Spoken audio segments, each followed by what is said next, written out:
আজি আমাৰ বাবে এটা অতি আনন্দৰ দিন। আমাৰ গুৱাহাটীত যেনেকে উৰণীয়া সেতু বা ফ্লাইঅভাৰ নিৰ্মাণ হয়, তেনেকে আজি আমি কাৰ্বি আলঙৰ ডিফুটো সুন্দৰ 4 লেনিঙৰ এখন ফ্লাইঅভাৰ উদ্বোধন কৰিছোঁ।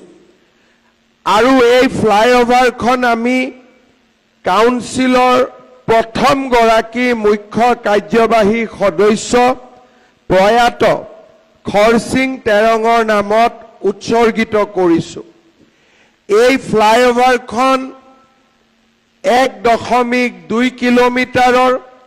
ইয়াতে ৰাজ্য চৰকাৰে 228 কোটি টকা খৰচ কৰিছে। আৰু এই ফ্লাইঅভাৰখন হোৱাৰ লগে লগে আমাৰ ডিফু টাউনত যান-জঁট কমি যাব, যাতায়াতৰ সুবিধা হ'ব আৰু আমাৰ ফ্লাইঅভাৰৰ তলত থকা যিখিনি ভেকেন্ট প্লেচ থাকিব তাকো আমি পাৰ্কিং হিচাপে ব্যৱহাৰ কৰিব পাৰিম।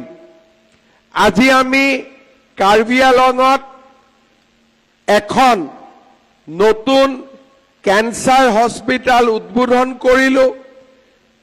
মাদ্ৰাজ, চেন্নাই, বম্বেত যেনেকে লাইনেক মেচিন থাকে, MRI থাকে, পেট চিটি থাকে, চিটি স্কেন থাকে, তেনেকে সকলো সুবিধা দি পেলাই আজি আমাৰ ডিফুত কেন্সাৰ হস্পিটাল হ'ল। এতিয়া আমাৰ কাৰ্বি আলঙৰ কেন্সাৰ পেচেণ্টে বম্বেত যাব নালাগে, চেন্নাইত যাব নালাগে, আনকি গুৱাহাটীতো যাব নালাগে, ডিফুতে তেওঁলোকে ট্ৰিটমেণ্ট কৰিব পাৰিব। এই কেন্সাৰ হস্পিটালখন কৰোঁতে আমি 270 কোটি টকা খৰচ কৰিছোঁ।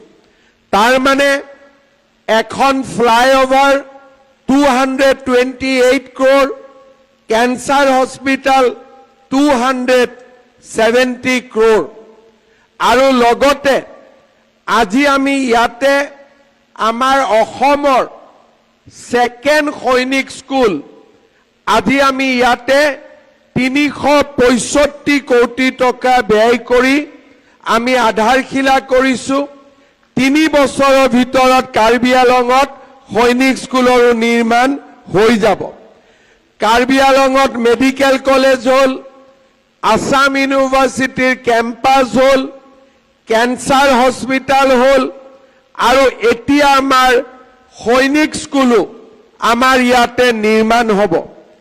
ইয়াৰ লগতে আমি আমাৰ পশ্চিম কাৰ্বি আলং জিলাত নিৰ্মাণ কৰা মডেল কলেজৰো আজি আমি উদ্বোধন কৰিছোঁ। আৰু ডিফুত ক্ৰীড়া সন্থাৰ খেলপথাৰত নিৰ্মাণ কৰা ছুইমিং পুলৰো আজি আমি আধাৰশিলা স্থাপন কৰিছোঁ।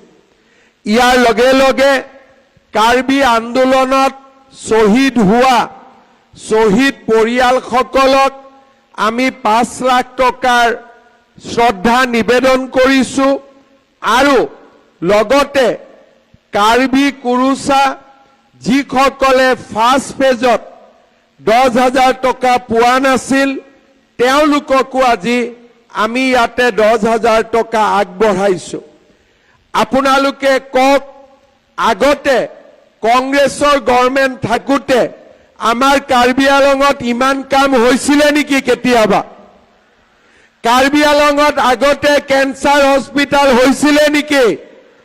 কাৰ্বি আলঙত আগতে ফ্লাইঅভাৰ হৈছিলে নেকি? আজি আপোনালোকে মোক কওক, কাৰ্বি আলঙৰ আৰু আজি আমাৰ আগতে কংগ্ৰেছ থাকোঁতে কাৰ্বি আৰু ডিমাচা কুৰুচা সকলে চৰকাৰৰ পৰা সহায় পাইছিলে নেকি? আগতে কোনেও চৰকাৰৰ পৰা সহায় পোৱা নাছিল। কাৰ্বি আলং জিলাৰ উন্নয়নৰ বাবে আগতে কোনেও কাম কৰা নাছিল। আজি গুৱাহাটীত যেনেকে ফ্লাইঅভাৰ হৈছে তেনেকে আমাৰ ডিফুত ফ্লাইঅভাৰ হৈছে। দূৰ দূৰণিলৈকে আজি কাৰ্বি আলঙত আমাৰ ৰাস্তা হৈছে, কাৰ্বি আলঙত দলং হৈছে আৰু কাৰ্বি আলঙৰ একেবাৰে ভিতৰৰ গাঁৱলৈকেও আজি আমাৰ ৰাস্তা নিৰ্মাণ হৈছে। আজি আমাৰ ইয়াতে আমি কুঠৰীৰ পৰা দকমকালৈকে যি আমাৰ ৰাস্তা নিৰ্মাণ হ'ব 299 crores। এতিয়া আমি কাজিৰঙা কুঠৰীলৈকে যাবৰ কাৰণে নগাঁও দিও যাব নালাগে, বোকাখাটে দিও যাব নালাগিব, আমি সিধা দকমকাৰ পৰা কুঠৰীলৈকে যাব পাৰিম। তাৰো ৰাস্তাৰ আজি আমি ইয়াতে ফাউণ্ডেশ্যন কৰিছো।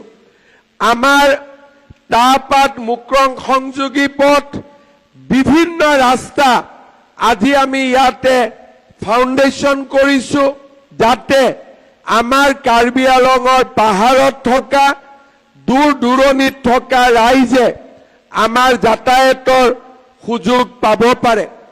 মই যেতিয়া কাউন্সিলৰ ইলেকশ্যনত গৈছিলো তেতিয়া খেৰণী আৰু জিৰিকিন্নাঙৰ ৰাস্তা নিৰ্মাণ কৰাৰ প্ৰতিশ্ৰুতি দিছিলো আৰু ধনচিৰি আৰু ডিফুৰ মাজতো ৰাস্তা নিৰ্মাণ কৰাৰ প্ৰতিশ্ৰুতি দিছিলো।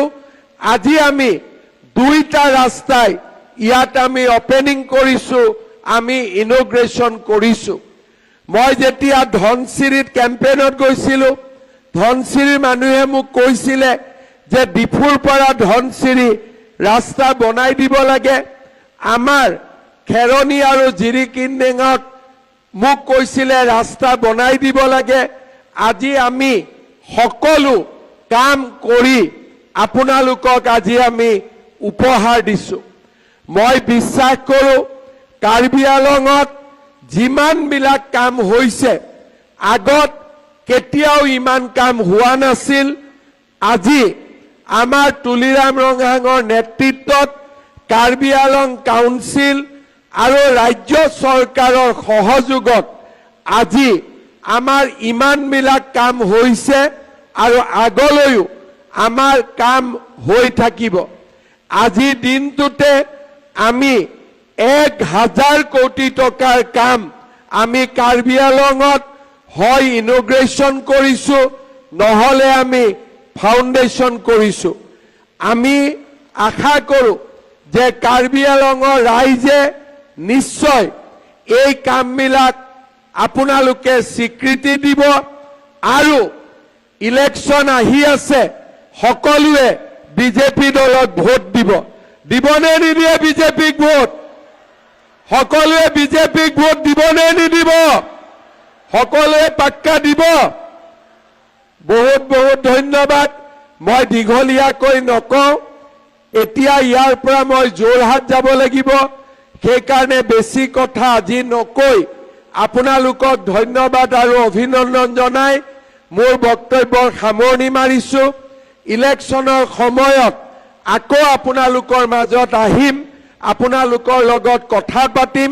পুনৰবাৰ আপোনালোকক মই কাৰ্ডম জনাই মই মোৰ বক্তব্যৰ সামৰণি মাৰিছো।